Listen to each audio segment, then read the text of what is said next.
This episode is brought to you by Shopify. Upgrade your business with Shopify, home of the #1 checkout on the planet. Shop Pay boosts conversions up to 50%, meaning fewer carts going abandoned and more sales going cha-ching. So if you're into growing your business, get a commerce platform that's ready to sell wherever your customers are. Visit shopify.com to upgrade your selling today. El crimen supuso un shock para mí, especialmente en las dos primeras víctimas. La primera vez lo hice fatal, me horrorizó. El cuchillo se me cayó. Intenté asfixiarla, pero no funcionó, porque ella estaba luchando, defendiéndose, discutiendo conmigo, y yo me frustré.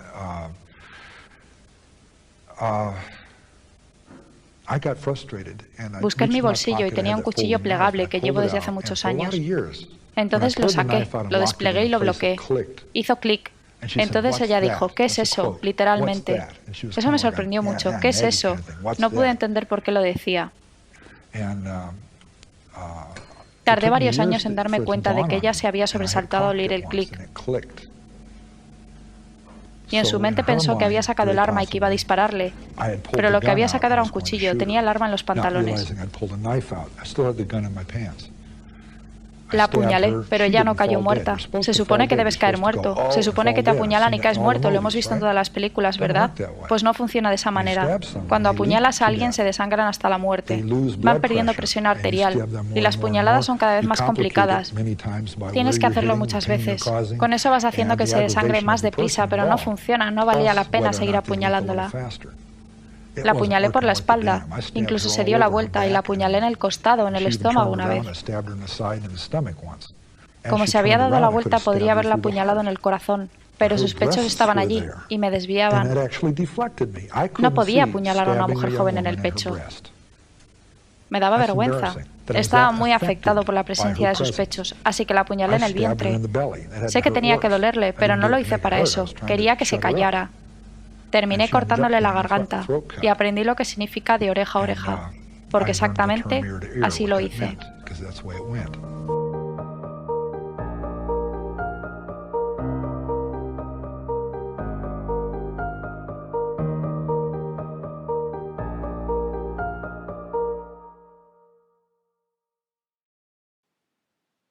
Bienvenidos a la segunda temporada de Criminología en Serie.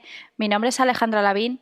Y en este primer episodio de esta nueva temporada voy a hablaros del asesino de colegialas o del Ogro de Santa Cruz. Edmund Kemper es un hombre enorme. Llama la atención por sus poco más de 2 metros de altura y sus 136 kilos de peso. Tiene bigote y gafas, lo que intensifica su cara de bonachón. Sin embargo, este gigante con cara de bueno asesinó a 8 mujeres entre 1972 y 1973, y dio otra vez mucho que hablar en 2017 por la aparición de su personaje en la serie Mindhunter, serie basada en el libro Cazador de Mentes de John Douglas y Mark Olshaker.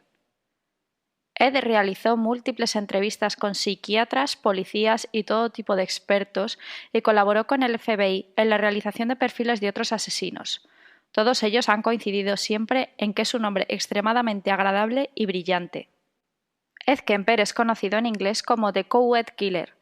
Esto traducido viene a ser la abreviatura de coeducacional, que básicamente significa que la universidad es mixta, que acepta a hombres y mujeres. Sin embargo, este término solo se utiliza con mujeres, de ahí que sea The Co-Ed Killer, el asesino de colegialas. Para entender un poco el contexto en el que se desarrollan los asesinatos de Edmund Kemper, hay que remontarse a la época y sus circunstancias. Estamos en los años 70. La mayoría de los estudiantes universitarios no se pueden permitir un coche y los autobuses tienen unos horarios muy limitados, por lo que está de moda hacer autostop. Es una forma de conocer gente y las mujeres son, desde hace poco, independientes, tienen libertad. Y el autostop es una manera más de demostrar ese empoderamiento. Más o menos 20 años antes del movimiento hippie, de la liberación de la mujer y de que el autostop esté de moda, nace Edmund Emil Kemper III, en Burbank, California, el 18 de diciembre de 1948. Es el segundo de los 3 hijos del matrimonio compuesto por Clarnell Stage y Edmund Emil Kemper II. Tiene 2 hermanas, una 5 años mayor que él, Susan Hagee Kemper, y otra 2 años menor que él, Eileen Lee Kemper. Su padre es un veterano de la Segunda Guerra Mundial y cuando Ed es niño trabaja de electricista en los campos de pruebas de energía atómica. Está casado con una mujer agresiva y matriarcal que le maltrata constantemente. Le humilla e insulta, por lo que el padre de Ed suele decir que trabajar con energía atómica es preferible a estar cerca de Clarnell. Edmund se cría en un ambiente de poco cariño, con unos padres muy fríos. Esto no es raro en los años en los que crece Ed, pero no deja de afectar en una crianza. Crece con poca confianza y ninguna autoestima, lo que se agrava con el inevitable divorcio de sus padres.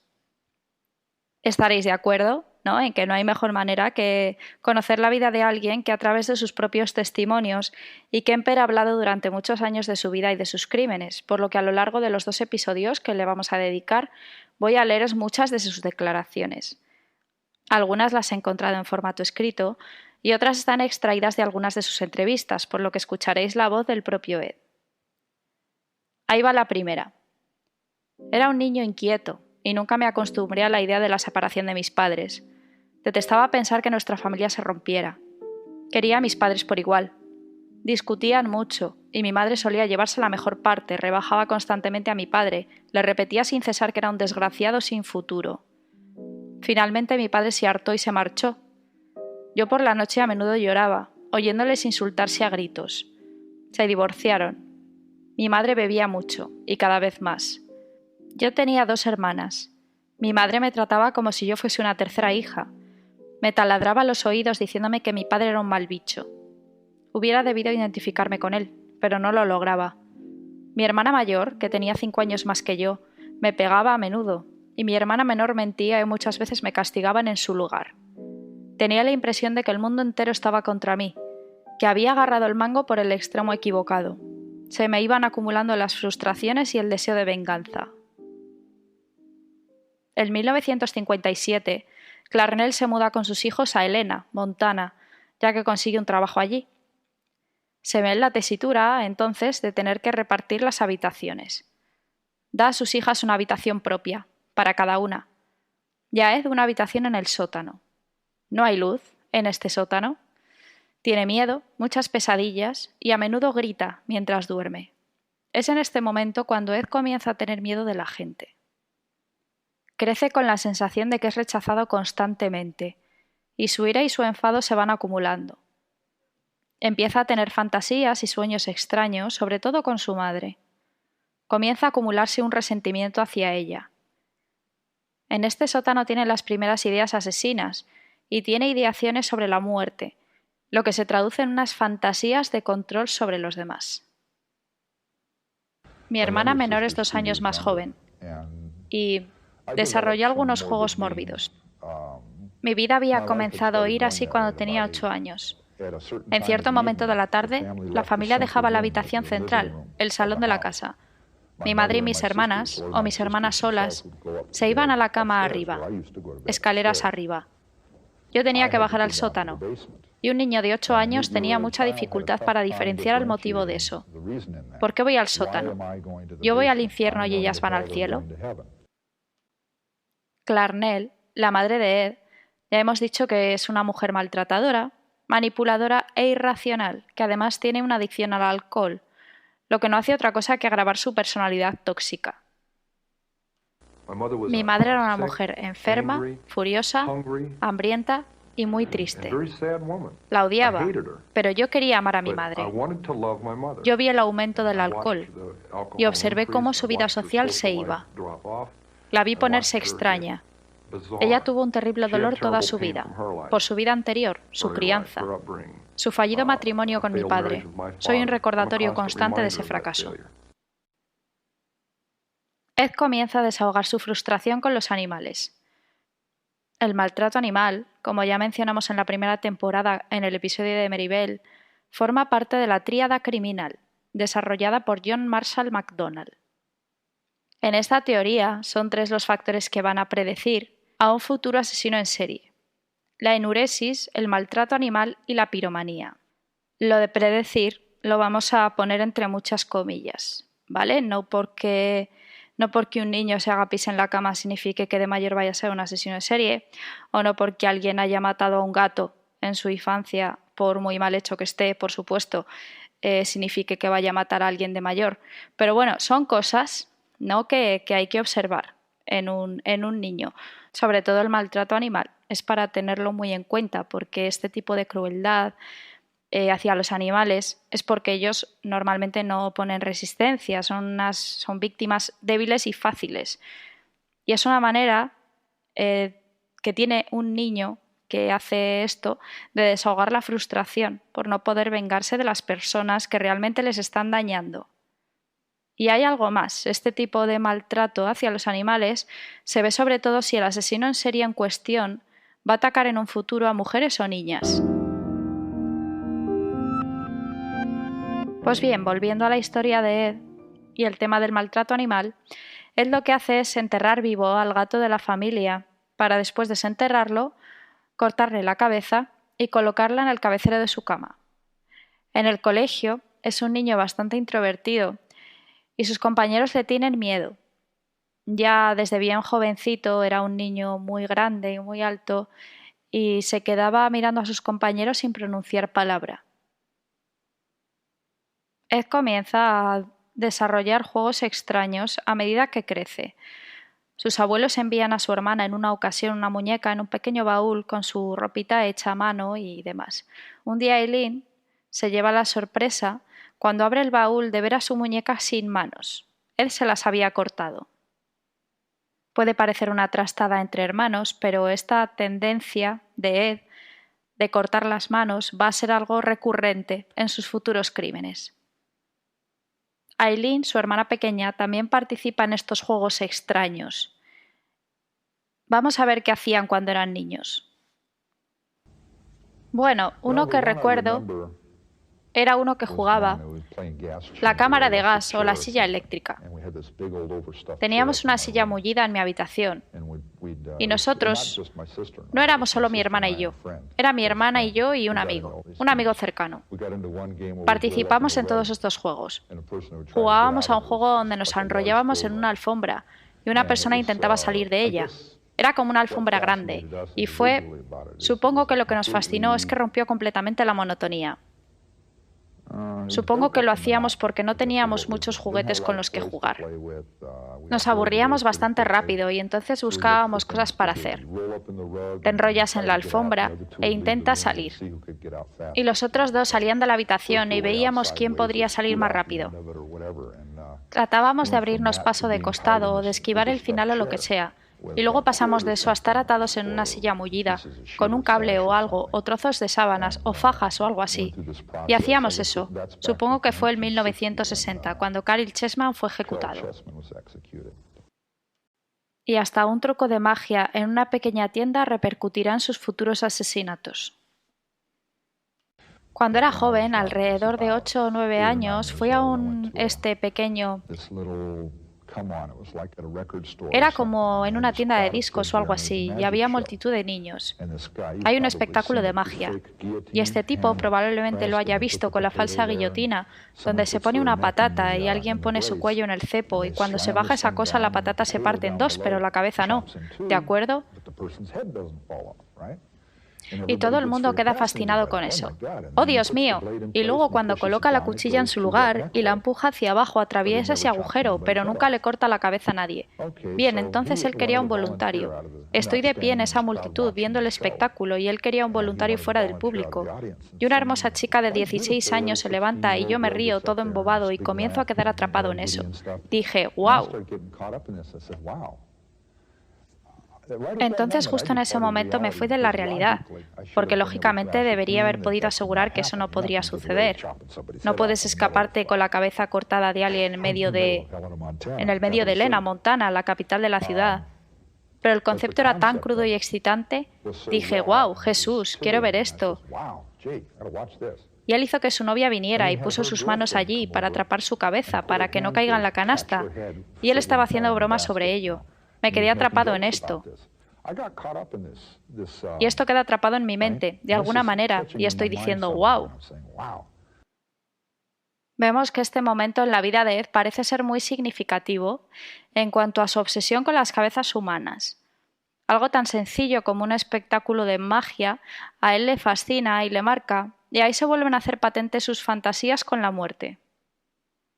Cuando cuenta con 12 años de edad, un día se enfada con sus hermanas, por lo que vuelve a matar a la gata de la familia. La corta en trozos y los envuelve en un albornoz. Después los guarda en una maleta, la cual termina por encontrar su madre. Y aquí volvemos a ver otra vez cómo desahoga su frustración con el maltrato animal. Y ya no solo es que desahogue su frustración, sino que de esta manera está haciendo daño a sus hermanas. Ese mismo año, se enamora de una maestra. Ante las burlas de sus hermanas por ello, dice que para llegar a besarla primero tendría que matarla. Esta afirmación indudablemente pone de manifiesto su incapacidad para relacionarse de manera normal con el sexo opuesto. Pues bien, estamos en 1963, cuando Ed cuenta con 15 años, se marcha a California con su padre. A los 15 años me marché de casa. ¿Y por qué? Pues para reunirme con mi padre. Quiero alejarme de mi madre, sueño y fantaseo constantemente con el asesinato.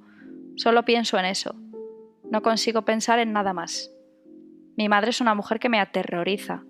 Trataba de humillarme por todos los medios. Una vez en California, Ed se encuentra con que su padre se ha vuelto a casar y vive con su nueva esposa y el hijo de esta. La nueva esposa se encuentra incómoda con Ed. Comienza a tener fantasías con ella, la observa continuamente. Un día la ve desnuda en el dormitorio y en ese momento ella le quiere fuera de su casa. Su padre le envía a casa de sus abuelos a un rancho en North Fork, California. Se supone que en un principio van de visita y su padre se va sin él. Otro acto, de nuevo, que Ed vuelve a ver como un rechazo. Paso la Navidad en compañía de mi padre, que acaba de casarse, pero esta vez las cosas van muy mal con mi madrastra y mi hermanastro. Busco desesperadamente un hombre adulto para que me guíe. Mi padre no puede soportar esta tensión y me envía a casa de mis abuelos para deshacerse de mí. Me consideran un fracasado, de modo que trasladan el engorro a la montaña. Bueno, no me lo dijeron así, pero como si lo hubiesen dicho. Me quedo varios meses y todo marcha bien al principio, sobre todo porque estoy lejos de Montana. Pero al cabo del tiempo, el barniz se resquebraja, pues mi abuela quiere criarme con dureza, como a sus 3 hijos. Espera librarme de la influencia negativa de mi madre, pero de hecho la sustituye por la suya. No me da un respiro. Cuando me ausento en el rancho, grita mi nombre cada hora para saber qué hago. Me habla siempre de la tranquilidad del campo, de la paz y del amor a los animales. La finca tiene unas 4 hectáreas y me atosiga constantemente gritando: «No te lleves la carabina y no hagas daño a los animales». Tiraba contra todo lo que se movía. Destruía seres vivos para saber si podía hacerlo. Es 27 de agosto del año 1964. Su abuelo está haciendo la compra y Ed está en casa con su abuela, quien se encuentra trabajando en uno de sus libros, ya que es escritora de historias infantiles. Coge un rifle del calibre 22, llama al perro y le dice a su abuela que va a salir. Ella le recuerda, como siempre, que no debe disparar a los pájaros. Dispara a su abuela 2 veces en la cabeza y una en la espalda.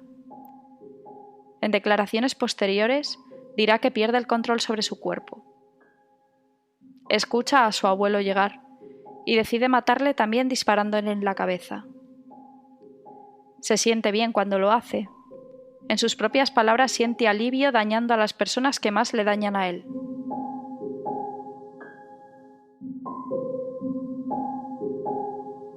Todo esto hierve dentro de mí. Las pasiones, las tensiones, las frustraciones. Fantaseaba sobre la muerte de mi abuela. Pensaba ya en cortarle la cabeza, pero el crimen fue espontáneo, como una explosión. No lo premedité. Después llama a su madre y le dice que sus abuelos han muerto. Ella, en cuanto oye esto, ya sospecha que él ha tenido algo que ver, por lo que le dice que llame al sheriff. hace caso a su madre y confiesa el crimen con las siguientes palabras: «Les he disparado a mi abuelo y a mi abuela. Están muertos». Cuando la policía le pregunta el motivo, él declara lo siguiente: «Quería saber qué se sentía al matar a mi abuela». Durante el juicio declara que siempre había querido matar a su abuela, pero la pregunta es: ¿y por qué a tu abuelo? A él le quería, no podía verlo sufrir, porque su nieto había matado a su esposa. El jurado llega a la conclusión de que Ed es un enfermo mental y es internado el 16 de diciembre de 1964 en un hospital para agresores sexuales y criminales dementes. Es internado en el Hospital Estatal de Atascadero. Allí se transforma en un preso modelo. Es inteligente, brillante, agudo y agradable. Sin embargo, su personalidad, como adolescente que es, se termina de formar en contacto con asesinos y violadores. De ellos aprende, por ejemplo, que si va a violar a una muchacha, no puede dejar testigos, que tiene que matarla. Los test demuestran que tiene un coeficiente intelectual de 146 y le diagnostican un trastorno sociópata antisocial con una personalidad pasivo-agresiva. Para que nos hagamos a la idea, la inteligencia media del ser humano está en 100 puntos. Esto significa que Kemper alcanza la superdotación intelectual excepcional. Se gana la confianza de su psicólogo, lo que no le resulta difícil con su alta inteligencia y su buen comportamiento, por lo que llega incluso a convertirse en su asistente, y tiene acceso a los informes de otros internos. Pero solo quiere memorizar las respuestas correctas, con el fin de sortear las mismas preguntas que le hacen a él a menudo. Memoriza los test psiquiátricos, para simular un pensamiento normal, así que finalmente las evaluaciones psiquiátricas resultan positivas, y el 18 de diciembre de 1969, el día de su 21º cumpleaños, sale en libertad, a pesar de las reticencias de ciertos psiquiatras, alegando que es un psicópata peligroso. Vuelve a vivir con su madre en Aptos, California, algo que los profesionales que le han tratado también desaconsejan. Pues bien, se va a Santa Cruz con su madre, ya que se ha divorciado por tercera vez y lleva un tiempo viviendo allí.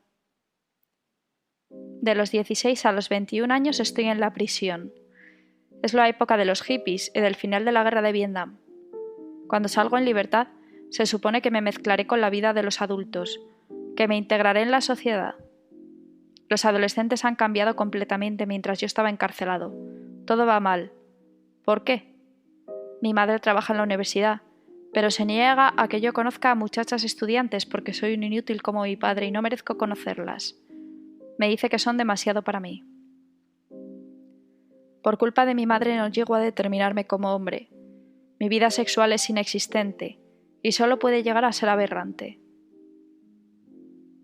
Empieza a pasar un tiempo en un bar de policías, Jury Room. En él los policías se juntan para compartir experiencias y no tarda en hacer varios amigos allí. Gracias a su altura, de 2,06 metros, y sus 136 kilos de peso, se gana el apodo de Big Ed. En estos ambientes es cuando decide que quiere ser policía. Sin embargo, no puede debido a su gran altura. Este rechazo le afecta mucho y rechaza todas las demás opciones que podría tener. Recordemos que es un sujeto sumamente inteligente y que puede hacer lo que quiera, pero la frustración le juega una mala pasada. Una de las características del trastorno antisocial de la personalidad es la baja tolerancia a la frustración que siempre ha estado en la vida de Ed desde que es un niño. En casa la relación con su madre es tirante. A menudo madre e hijo discuten violentamente. Ed se muda a vivir con un amigo con el dinero ahorrado al trabajar en el Departamento de Transporte de California. Sin embargo, la relación tóxica entre madre e hijo no se termina. Siguen teniendo contacto telefónico y la visita a menudo. Comienza a observar cómo los hippies hacen autostop. Poco a poco se anima a detenerse para conversar. Comienza a experimentar cómo debe actuar. Nos podemos imaginar, con esos 2 metros, y esos 136 kilos, que es un hombre enorme e intimidante, por lo que comienza a educar sus formas para ser educado y agradable. También se compra unas gafas redondas para tener ese aspecto bonachón que transmiten sus fotos. Ya os compartiré algunas por Twitter para que veáis que su aspecto no se corresponde en absoluto con alguien que haría lo que Ed hizo. Quiere dar esa sensación de confianza para conseguir que las chicas se suban a su coche. Es absolutamente necesario que su víctima corresponda a la imagen que Kemper tiene de las estudiantes que su madre le prohíbe frecuentar. Entre 1970 y 1971, Kemper transporta a más de 100 chicas. Se dice que llegó a transportar a 200 o más de 200, sin hacerlas ningún daño. Conversa con ellas, es una buena compañía y además las lleva en su coche. Si miras tu reloj y dices, caray, no sé si tengo tiempo, y paras, entonces piensan, es un hombre de negocios, vamos a entrar en el coche, porque no hay ningún peligro. Así que yo me entretenía con aquel juego para conseguir que entrasen en mi coche, pero entonces no quería matar a nadie, ahí simplemente me estaba divirtiendo. Ed lleva teniendo fantasías asesinas varios años.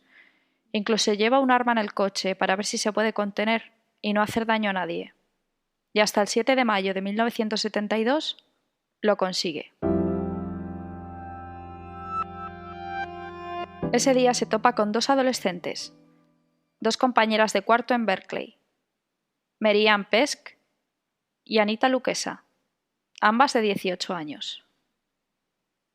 Y ese primer asesinato, en mayo de 1972, cuando saqué el arma, la escondí debajo de mi pierna, fuera de la vista, paralela a mi pierna en el asiento. Era algo que había llevado a cabo en fantasías, actuando, sintiéndolo cientos de veces antes de que ocurriera. En una ocasión, un entrevistador preguntó a Kemper si había sentido simpatía o compasión cuando habló con Mary Ann Pesk, y esta fue su respuesta. No digo que tuviera compasión de ella cuando hablé con ella. Intento recordar de lo que hablamos. De hecho, creo que lo que dije sobre ella fue que personificó lo que realmente me impulsó. Ella era una joven arrogante, un poco engreída, distante. Miro hacia atrás y veo una chica que no era realmente guapa, no estaba jugando. Estaba en un punto intermedio y estaba atrapada en esa cosa de la belleza. Y ella estaba jugando a Miss Pequeña distante conmigo. Y la amiga era muy abierta, su compañera de cuarto, era muy abierta y muy country al hablar. Y es triste porque Pesk era la... Mary Ann era una experta autoestopista. Había tenido una vida en Europa, había hecho autostop por Europa, lo había hecho en Estados Unidos, era buena en eso. Ella no quería subir al coche. La otra chica, Anita Luquesa, ella no era autoestopista. Había sido criada por su familia en no hagas cosas así, está totalmente fuera de lugar.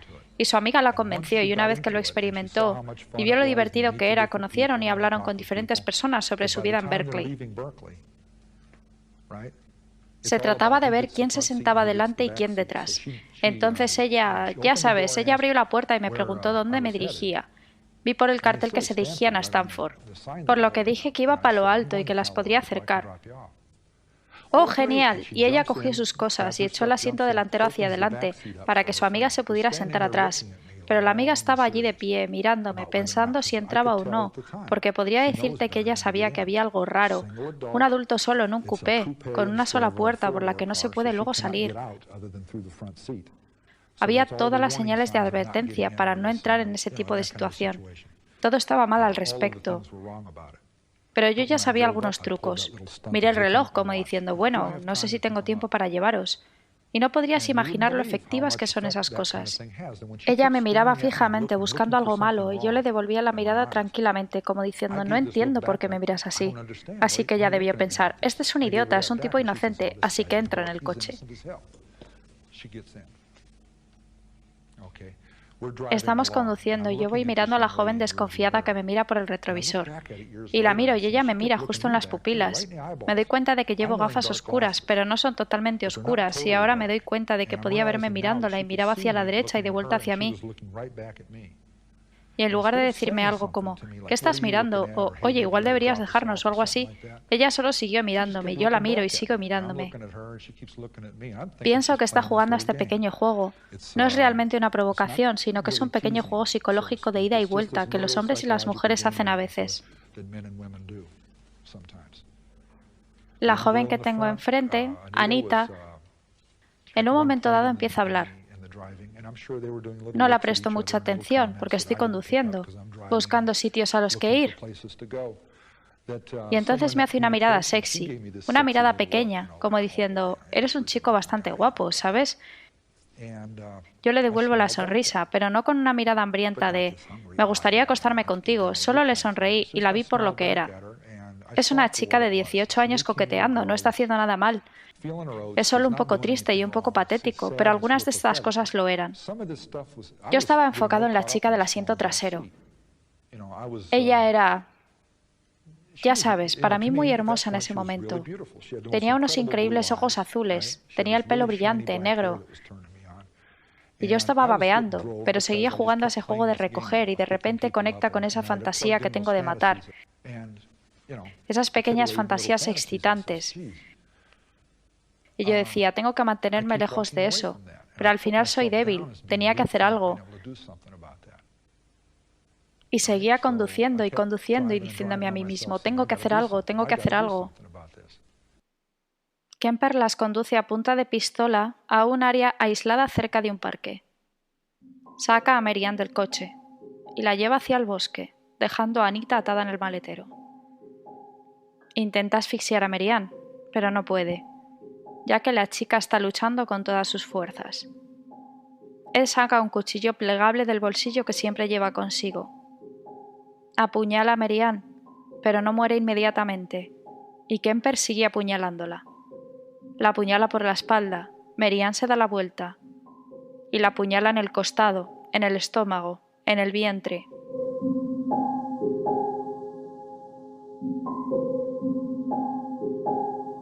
No podía apuñalarla en el corazón porque dice darle vergüenza apuñalar a una mujer en el pecho. Finalmente le corta la garganta y dice aprender lo que significa de oreja a oreja.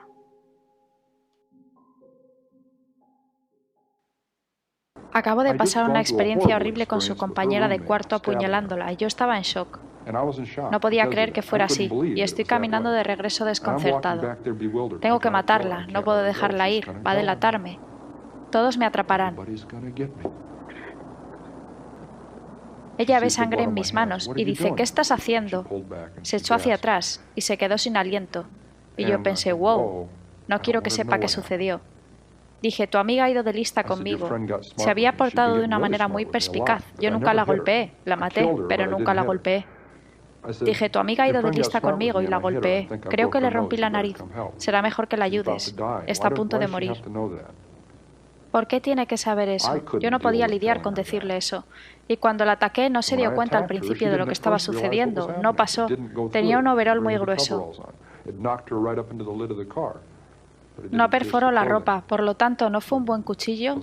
De todos modos había comprado en una casa de empeños un mataganado gigante y seguía atacando sin pensar.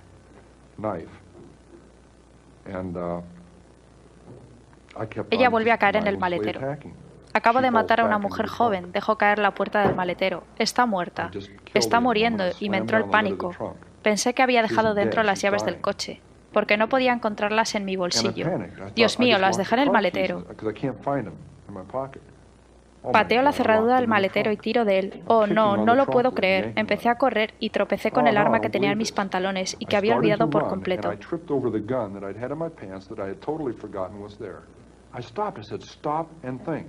Estando allí me dije, para y piensa, regresa por donde has venido, revisa todos tus bolsillos. Cogí la pistola, la saqué de mis pantalones, revisé todos mis bolsillos y ahí estaban las llaves en el bolsillo trasero. Nunca las pongo en mi bolsillo trasero. Pensé que era bastante hábil y fui muy torpe.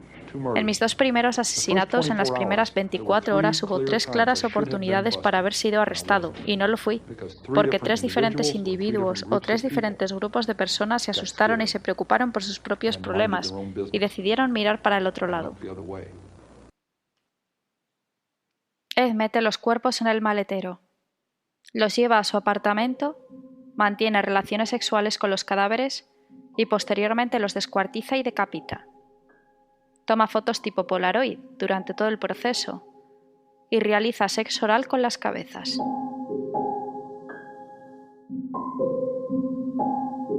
Mete los trozos de los cuerpos en bolsas de basura y los entierra en las montañas de Santa Cruz. De las cabezas se deshace tirándolas por un barranco. Las muchachas aparecen en los registros de desaparecidos, pero la policía no inicia una investigación formal, ya que nos encontramos en una época en la que muchos adolescentes y jóvenes se escapan de casa gracias al estilo de vida hippie. Kemper no está satisfecho con el crimen. No ha conseguido someter del todo a Marianne. No se esperaba que fuese tan difícil. Se masturba de vez en cuando mirando las fotos de los cuerpos y su proceso de descuartizamiento. Y va a visitar las tumbas donde todavía se encuentran los restos de las chicas, afirmando que quiere a Marianne cerca de él, que la ama y la desea. Meses después, en agosto de 1972, se encuentra un cráneo en la montaña de Loma Prieta, en Santa Cruz. En unas condiciones normales, la fase de reducción esquelética en un cadáver puede llevar de 3 a 5 años.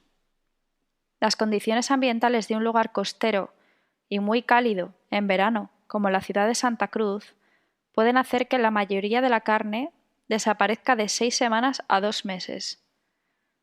También hay que tener en cuenta, obviamente, otros factores, como por ejemplo que los animales del lugar pueden contribuir en la desaparición de la carne de un cuerpo. Comparando los registros dentales de personas desaparecidas con los del cráneo, se llega a la determinación de que pertenece a Marianne Pesk, reportada como desaparecida desde mayo. Se busca por los alrededores el cuerpo, pero no se logra encontrar nada. Estamos a 14 de septiembre. Ai Coco, de 15 años, se dirige a un estudio donde recibe clases de baile coreano. No suele hacer autostop, pero llega tarde a su clase después de haber perdido el autobús. Kemper la recoge.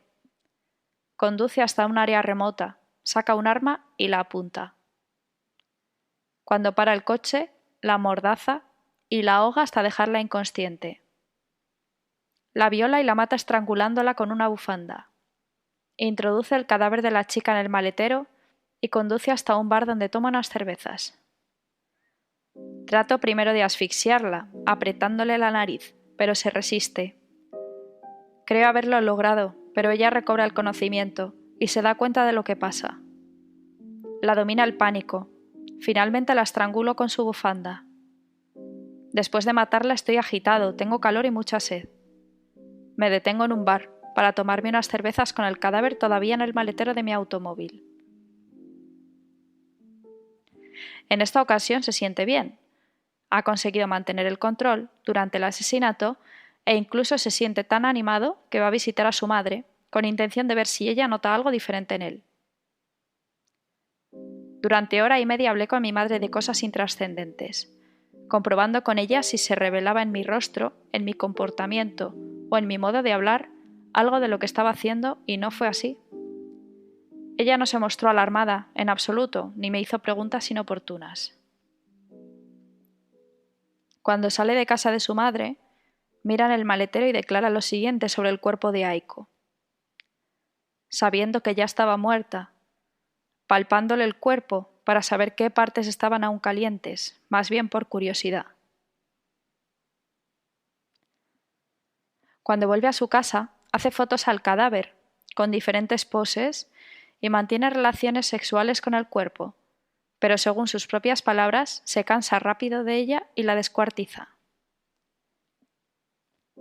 Al llevar el cadáver a mi casa, estuve a punto de que unos vecinos me sorprendieran.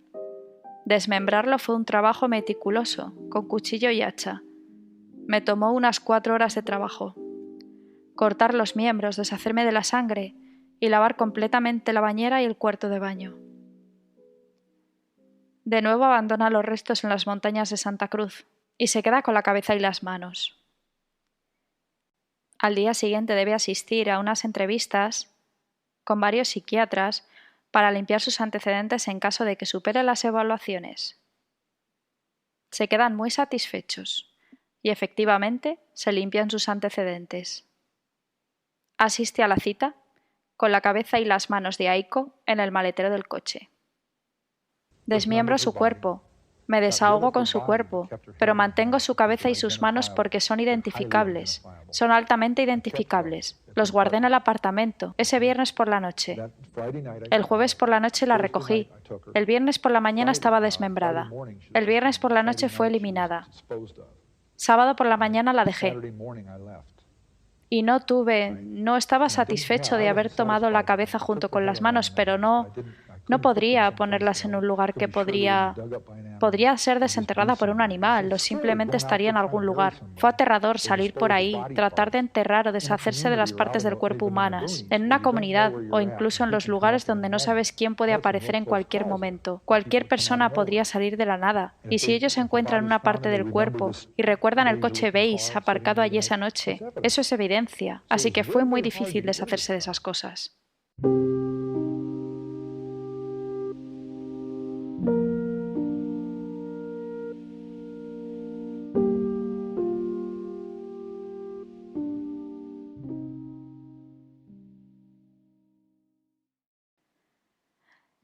Y hasta aquí la primera parte de la vida y crímenes del asesino de colegialas.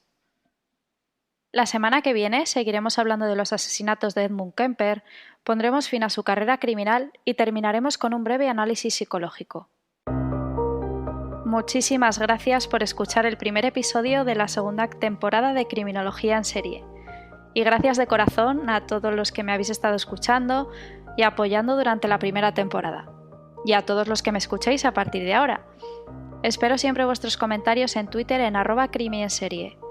A lo largo de la semana subiré fotografías y curiosidades sobre Edmund Kemper, el asesino de colegialas, o el ogro de Santa Cruz, como vosotros prefiráis. Soy Alejandra Lavín, esto es Criminología en Serie, y os espero la semana que viene.